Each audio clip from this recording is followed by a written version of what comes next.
Pour faciliter le croisement avec ce convoi exceptionnel, je peux rouler sur le zébra à droite. Oui, réponse A. Non, réponse B.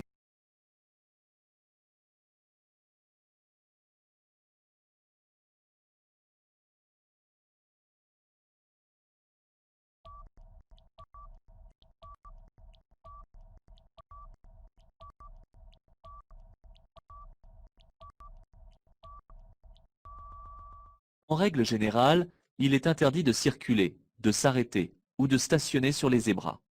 Ici, je vais croiser un convoi exceptionnel de grande largeur, précédé de la gendarmerie à moto, qui m'invite à serrer à droite. Je dois ralentir et exceptionnellement circuler sur les zébras le temps du croisement délicat.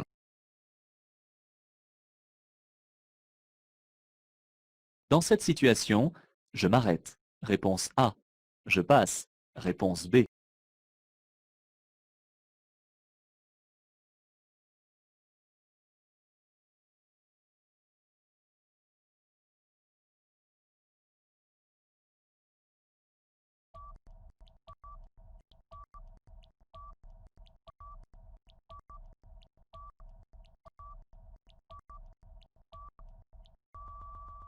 Le panneau du bas m'annonce le régime de passage sous ce petit pont étroit. Ici, c'est moi qui ai la flèche rouge. En cas de présence d'un autre véhicule en face, ce serait normalement à moi de m'arrêter, mais du fait qu'aucun usager ne se présente, je peux passer.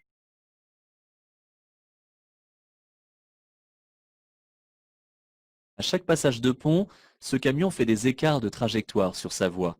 Je continue le dépassement. Oui, réponse A. Non, réponse B.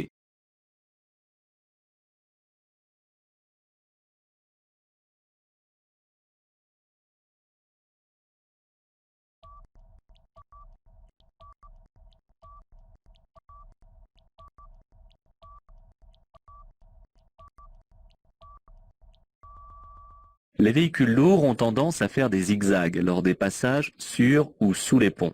Il s'agit en effet du vent latéral. Je surveille donc le comportement de celui-ci lorsqu'il passera sous le pont.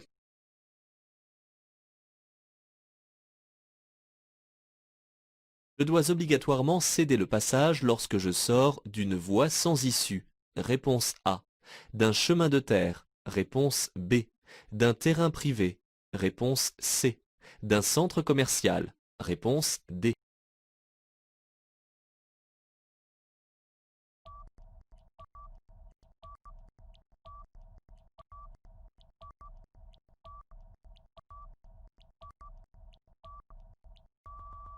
Une voie sans issue est une rue comme une autre. De ce fait, les usagers doivent respecter la règle générale ou les panneaux d'intersection implantés. Je vais cependant toujours rester prudent en sortant d'une voie sans issue. En sortant d'un chemin de terre, d'une propriété privée ou d'un centre commercial, je devrais toujours céder le passage.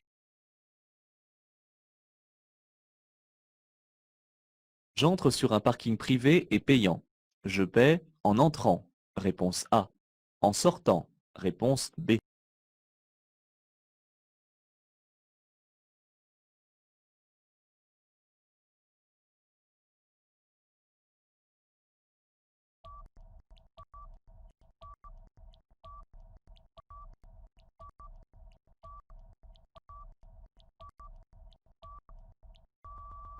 À cette borne située à l'entrée du parking, je prends un ticket qui enregistre l'heure d'entrée.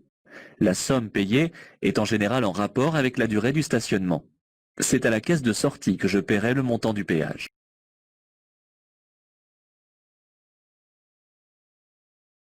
La circulation est dense. Je dois rester dans la file de gauche, réponse A. Me replacer dans la file de droite, réponse B.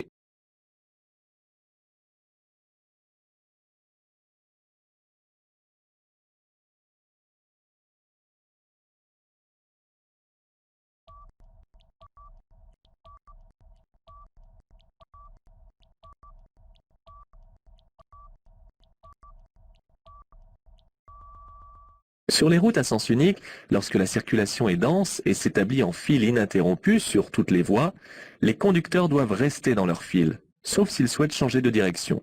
En cas de non-respect de cette règle, je risque une amende de deuxième classe.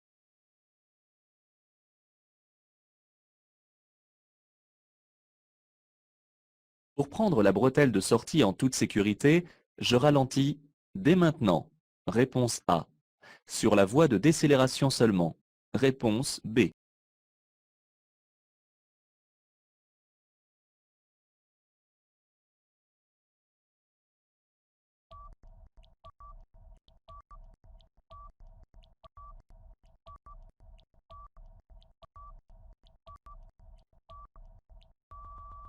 En règle générale, pour m'engager sur une bretelle de sortie, les conducteurs doivent ralentir une fois qu'ils sont sur la voie de décélération, ceci afin de ne pas gêner les usagers qui les suivent. Cependant, lorsque celle-ci est courte, un panneau de limitation implanté dès le début oblige à ralentir avant d'y entrer. Le clignotant et un appel de stop prévient à l'arrière.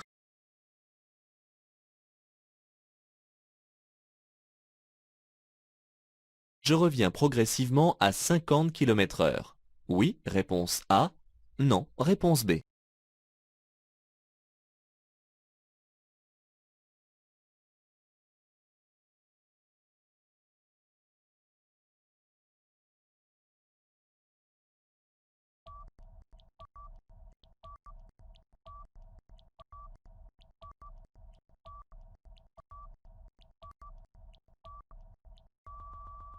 Ce panneau met fin au statut de la route réglementée.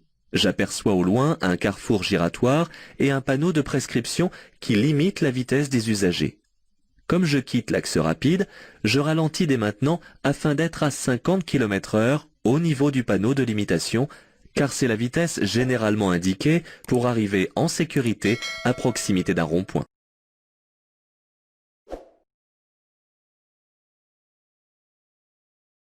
Dans cette situation, je m'arrête. Réponse A. Je ralentis. Réponse B. On doit me céder le passage. Réponse C. Je dois céder le passage aux usagers venant de gauche. Réponse D.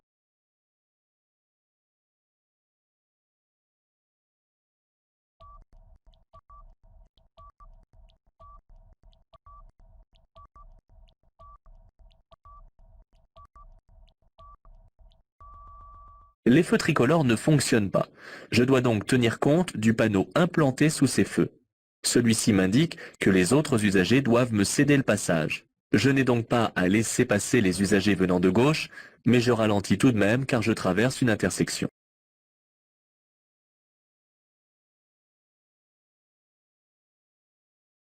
Dans cette situation, j'ai la priorité de passage. Réponse A.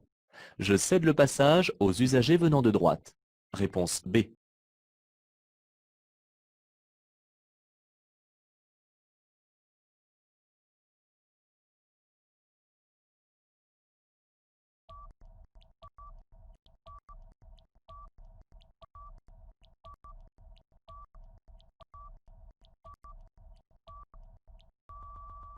On n'a jamais la priorité de passage. Il s'agit toujours d'un usager qui doit céder le passage à un autre usager. La priorité ne se prend pas.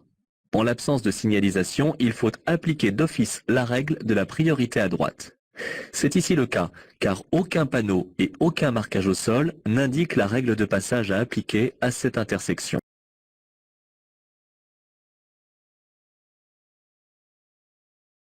Avant de démarrer, je regarde à gauche et à droite. Oui, réponse A. Non, réponse B. Je dois d'abord laisser démarrer les véhicules devant moi. Oui, réponse C. Non, réponse D.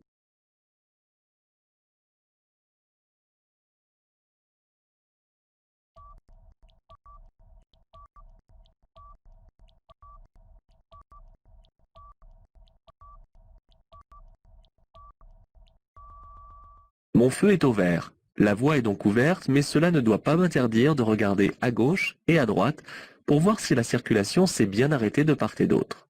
Devant moi, les autres usagers vont démarrer en même temps puisque le feu est aussi au vert. Ils vont donc dégager l'espace et je pourrai passer.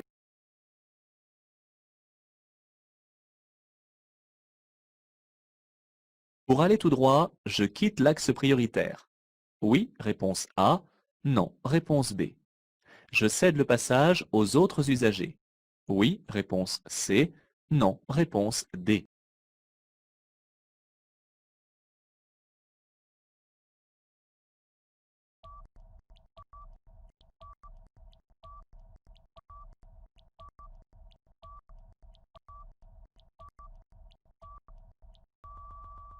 Ce panneau m'annonce une priorité ponctuelle. Du fait que l'intersection est complexe, le panonceau schéma m'indique en trait gras la route qui est prioritaire. En allant tout droit, je quitte donc l'axe prioritaire. Je ne céderai pas pour autant le passage en quittant cet axe, car je ne coupe aucune trajectoire.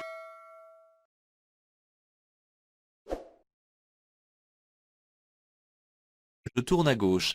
Je cède le passage au véhicule en face. Oui, réponse A. Non, réponse B.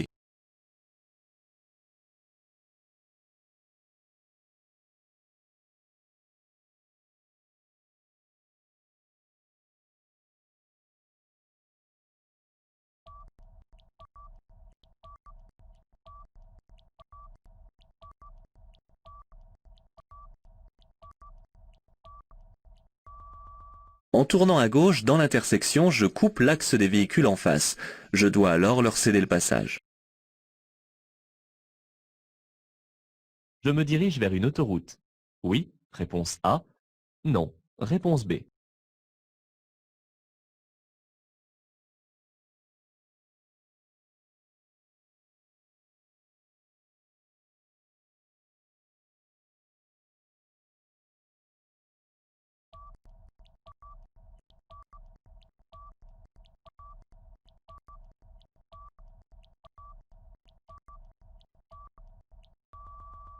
Le panneau à fond bleu est une signalisation autoroutière qui donne la direction vers laquelle je vais rencontrer l'autoroute.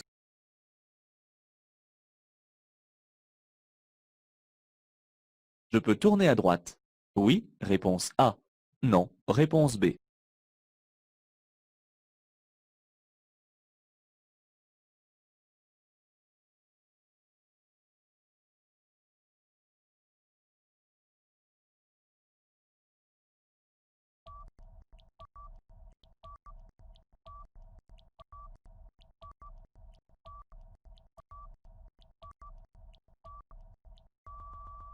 Dans cette intersection, je peux tourner à droite.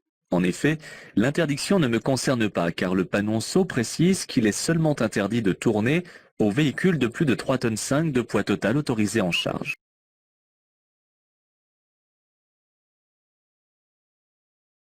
Ce panneau me concerne. Oui, réponse A. Non, réponse B.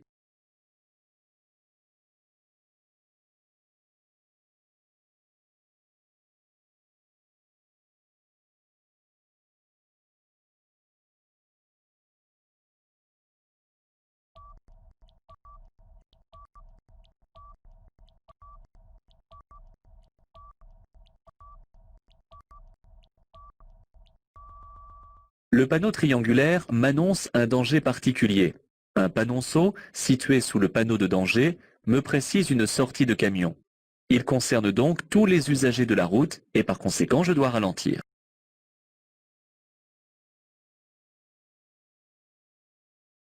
La signalisation annonce un virage. Réponse A. Un passage piéton. Réponse B. Une interdiction de dépasser. Réponse C.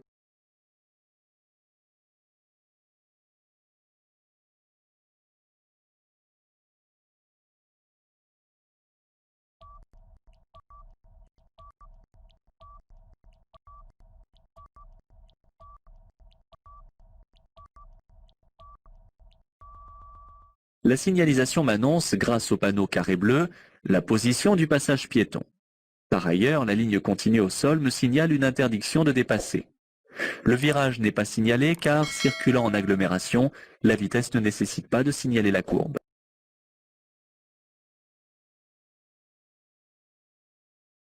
La limitation de vitesse à 30 km/h cesse à 50 mètres. Oui, réponse A. Non, réponse B.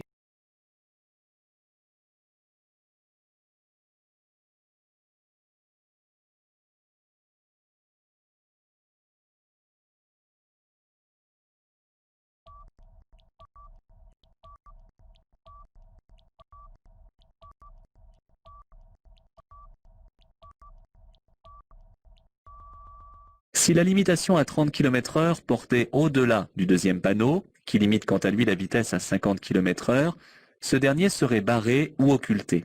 Je reste cependant attentif, car il est probable qu'au-delà, je trouve encore des gravillons.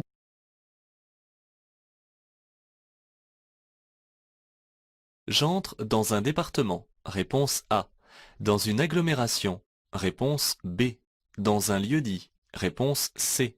Dans un parc naturel régional. Réponse D.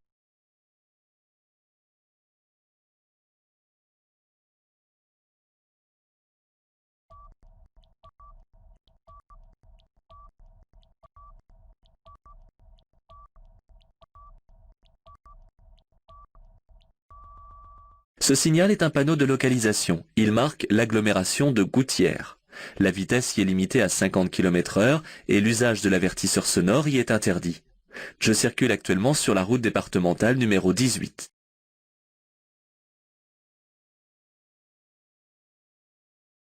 Ces panneaux ne concernent que les véhicules affectés au transport de marchandises. Oui, réponse A. Non, réponse B.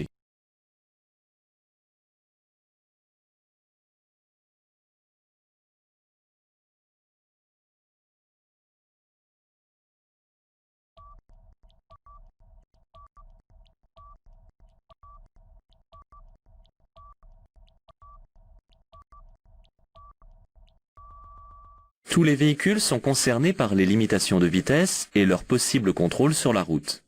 Même les véhicules de transport en commun, qui ne sont pourtant pas représentés par un symbole sur ce panneau, sont concernés. Dans cette rue, le stationnement est gratuit. Réponse A. Contrôlé par disque. Réponse B. Interdit aux camionnettes. Réponse C.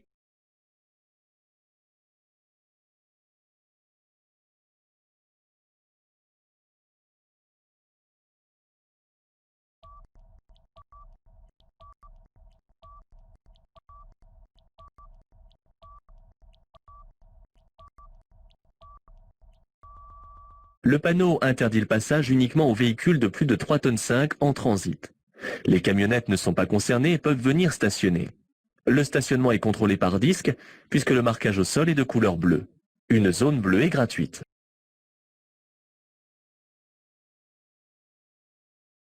Je peux stationner à droite. Oui, réponse A. Non, réponse B. À gauche. Oui, réponse C. Non, réponse D.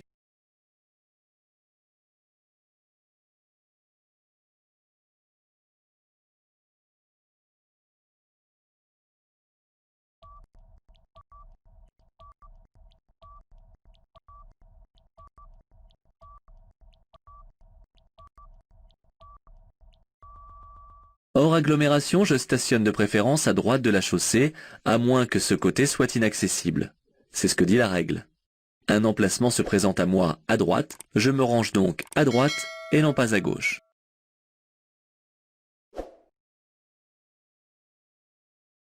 La visibilité est améliorée par un nettoyage régulier des blocs optiques. Oui, réponse A. Non, réponse B. Une vérification fréquente des ampoules d'éclairage. Oui, réponse C.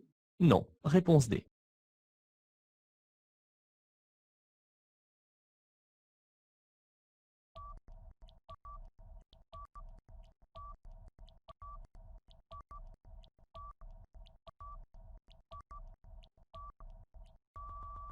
Pour améliorer la visibilité, un nettoyage régulier des blocs optiques est indispensable.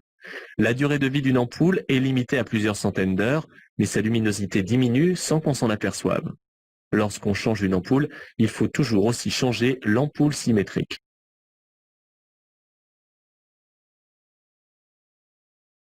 La position de la molette est correcte si je souhaite faire fonctionner l'aérateur latéral. Oui, réponse A. Non, réponse B.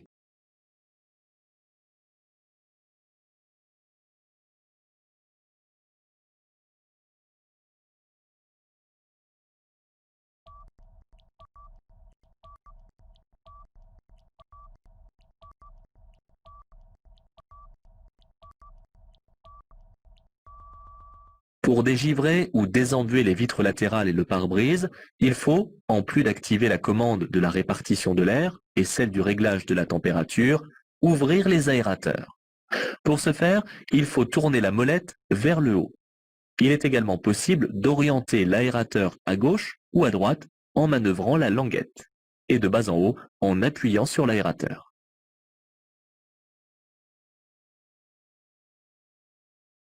Si possible, j'utilise les deux mains pour régler le rétroviseur. Oui, réponse A. Non, réponse B.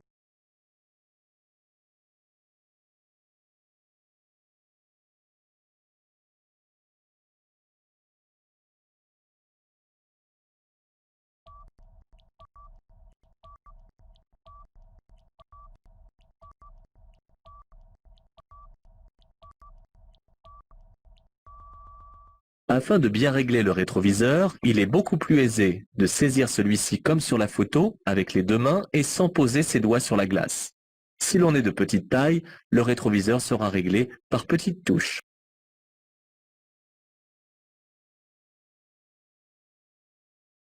Les témoins allumés sur le tableau de bord correspondent à la charge de la batterie. Réponse A. Au niveau du liquide de refroidissement. Réponse B. Au niveau d'huile moteur. Réponse C. Au niveau du liquide de frein. Réponse D.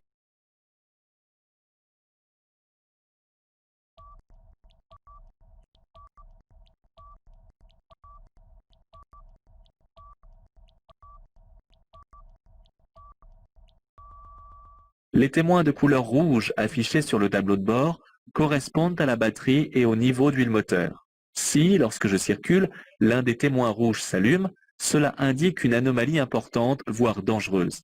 Je dois immédiatement arrêter mon véhicule et faire appel à un dépanneur.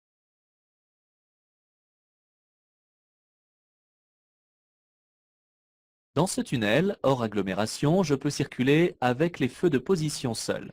Oui, réponse A. Non, réponse B. Les feux de croisement. Oui, réponse C. Non, réponse D.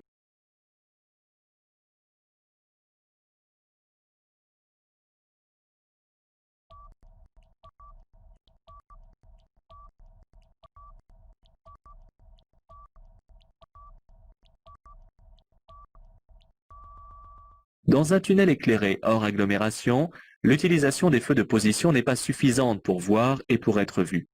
Je dois obligatoirement allumer mes feux de croisement dans un tunnel éclairé hors agglomération.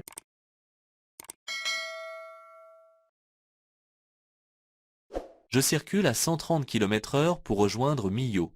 Augmenter ma vitesse de 10 km/h me fait gagner 10 minutes. Réponse A.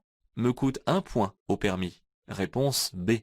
Augmente de beaucoup ma consommation de carburant. Réponse C.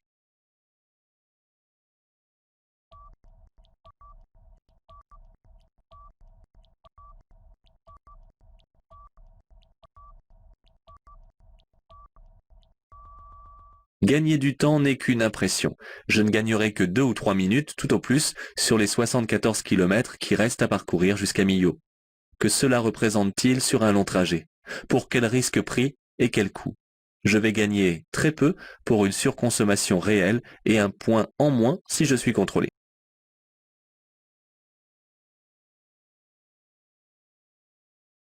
La probabilité de trouver du verglas sur la route se situe plutôt le matin. Réponse A.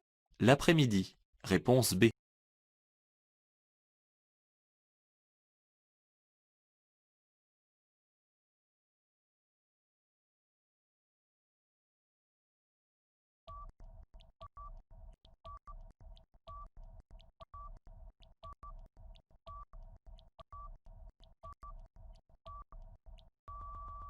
Lorsque le soleil perce l'hiver en montagne, je trouverai très probablement du verglas le matin, avant que le soleil ne réchauffe la route. Celui-ci se mettra ensuite à ruisseler dans la journée jusqu'à assécher la route. Attention cependant, selon l'altitude et la température ambiante, la couche de verglas ne va pas disparaître pour autant.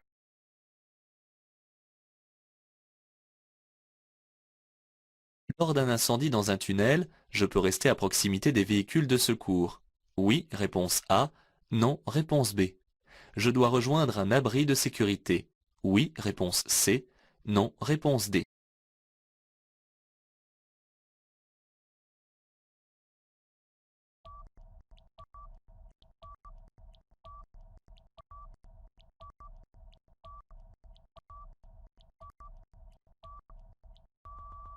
Lors d'un incendie dans un tunnel, je dois absolument me rendre dans un des abris de sécurité spécifiquement adaptés pour résister au feu et aux émanations toxiques. Cet endroit est le seul dans lequel je serai en sécurité. Une fois à l'intérieur, je n'en sors plus tant que les secours ne viennent pas me chercher.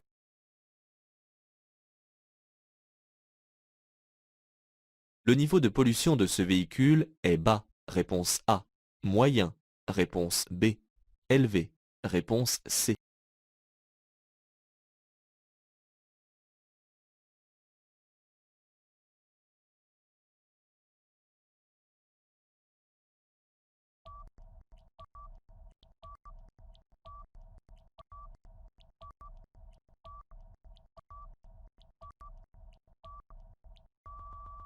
Plus le curseur à droite tend vers le vert, soit en haut de l'étiquette, moins le véhicule est polluant en dioxyde de carbone. Plus le curseur descend en bas de l'étiquette et rougit, plus il est pollueur. Pour ce véhicule, le curseur se situe plutôt à un niveau moyen de pollution.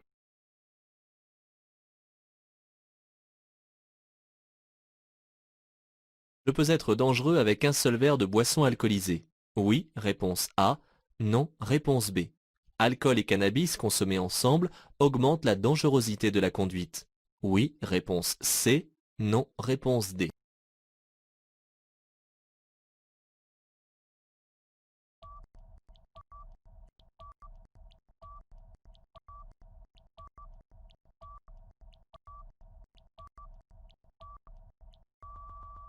Il ne faut pas confondre le seuil de l'infraction avec les effets de l'alcool. Pour certains, un verre suffit pour être dangereux, car le premier verre modifie déjà la perception au niveau de la vision. Et pour une personne petite et mince, on frise le seuil de l'infraction. Consommer de l'alcool et du cannabis multiplie par 15 le risque d'accident grave.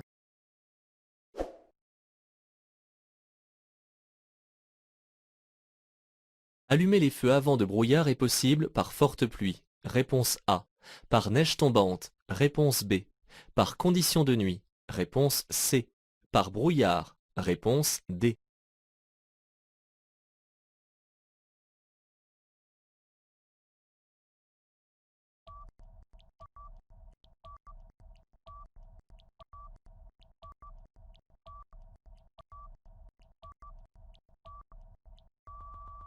Les feux avant de brouillard ont la double particularité d'éclairer la route par le bas dans le brouillard sans éblouir et d'être mieux vus du fait de la puissance d'éclairage dirigée vers le bas.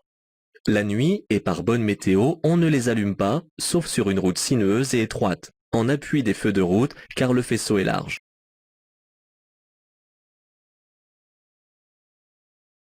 Je peux circuler avec les feux arrière de brouillard allumés. Oui, réponse A. Non, réponse B.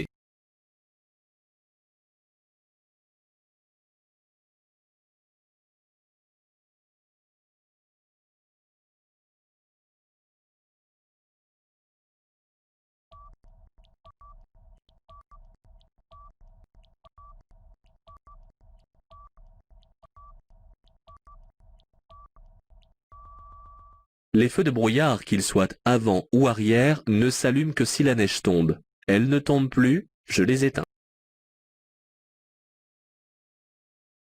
Dans cette bifurcation importante, le dépassement est interdit. Oui, réponse A. Non, réponse B.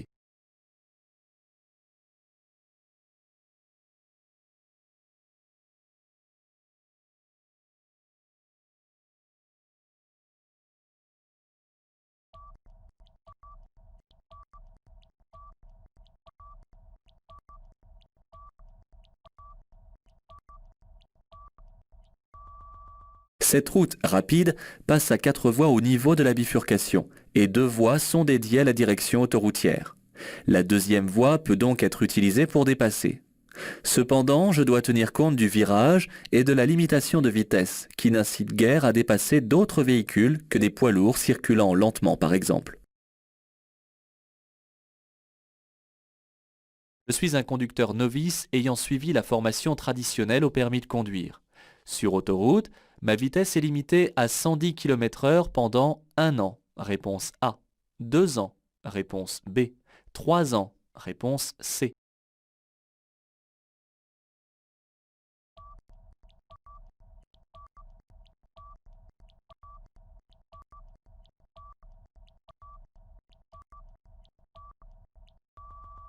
Je suis tenu de respecter les vitesses spécifiques à la période probatoire pendant un délai de 3 ans, si j'ai suivi la formation traditionnelle au permis de conduire. Ce délai est réduit à 2 ans si j'ai suivi un apprentissage anticipé de la conduite. À l'issue de ce délai, je tiendrai alors compte des vitesses maximales autorisées par la réglementation générale. Je dois tenir compte de ce panneau. Oui, réponse A. Non, réponse B.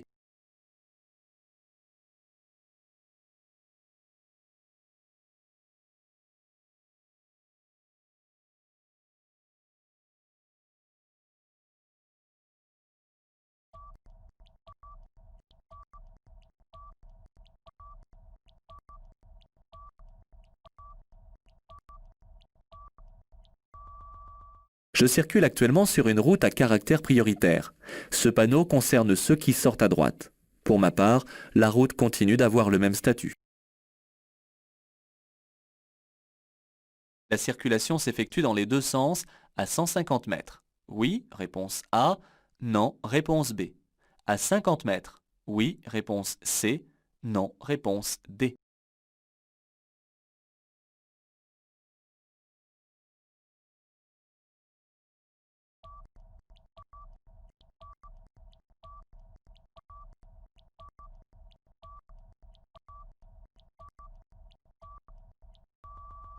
Les panneaux de danger sont situés à 150 mètres du danger lorsqu'ils sont implantés hors agglomération et à 50 mètres du danger lorsqu'ils sont implantés en agglomération. Cependant, il existe une exception à cette règle. En effet, le panneau annonçant un double sens de circulation est toujours placé à l'endroit même du danger annoncé. La vitesse est limitée à partir du panneau. Oui, réponse A. Non, réponse B. Jusqu'à la prochaine intersection. Oui, réponse C. Non, réponse D.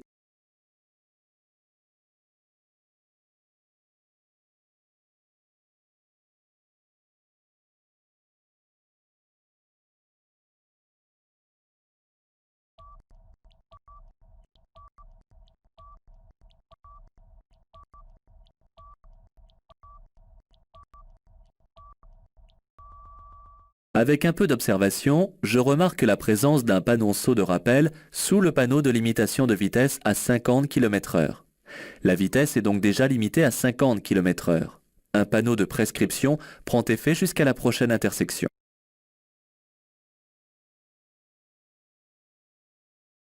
Je circule très tôt le matin. Je dois actionner mes feux de croisement. Oui, réponse A. Non, réponse B.